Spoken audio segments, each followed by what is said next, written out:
Ny mety toetry ny andro any an-dranomasina ny sabotsy 4 febroary 4 amin'ny 9 maraina hatramin'ny alahady 5 febroary 4 amin'ny 9 maraina. Entanina hatrany ny mpampiasa ranomasina eny amin'ny morontsiraka mba ho mailo amin'izao fotoanan'ny oram-baratra izao. Ho amorontsiraka Atsinanana, tanjona Bobahomby hatrany amin'ny tanjona Angotsy dia andrahoana mety arahana orana tandrifin-drahona indraindray. Ho avy atsimo na atsimo Atsinanana andrifotra ka ho 20 km isan'ora. Anonjabe ny ranomasina ary ny haavon'ny onja 1.5 hatramin'ny 2 metatra.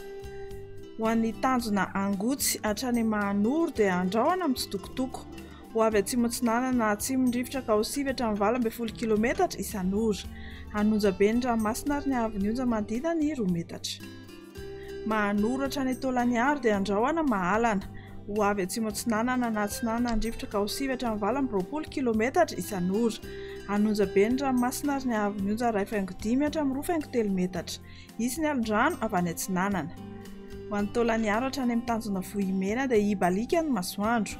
Ho avy Atsinanana andrifotra ka ho 20 hatramin'ny 7.30 km isan'ora. Anonjabe ny ranomasina ary ahery indraindray. Ny haavon'ny onja kosa 2 hatramin'ny 2.5 metatra. Izy ny alondrano avy any Atsinanana. Ho amorontsiraka Atsinanana, izy tafiotra ary ahery ny ranomasina rehefa ao anaty oram-baratra. Ho an'ny tanjona Vohimena hatrany amin'ny tanjona Akabo dia hibalika ny masoandro. Ho avy Atsinanana na atsimo Atsinanana andrifotra ka ho 7 hatramin'ny 20 km isan'ora. Hatratra 20 hatramin'ny 7.30 km isan'ora ny atsimon' ny Toliara. Adimy mpanonjana anonjabe ny ranomasina ary ny haavon'ny onja 1 hatramin'ny 1.5 metatra. Tanjona Akabo hatrany amin'ny tanjona Vilanandro. Anorana tandrifin-drahona mety araha-kotroka indraindray.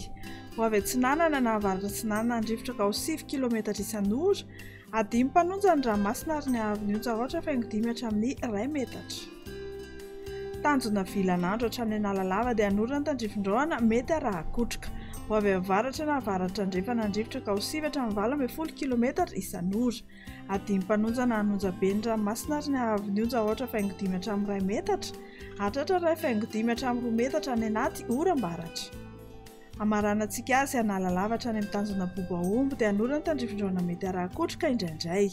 Ho avy andrefana na avaratra andrefana andrifotra ka ho 7 hatramin'ny 20 km isan'ora. Hatratra 20 km isan'ora indraindray.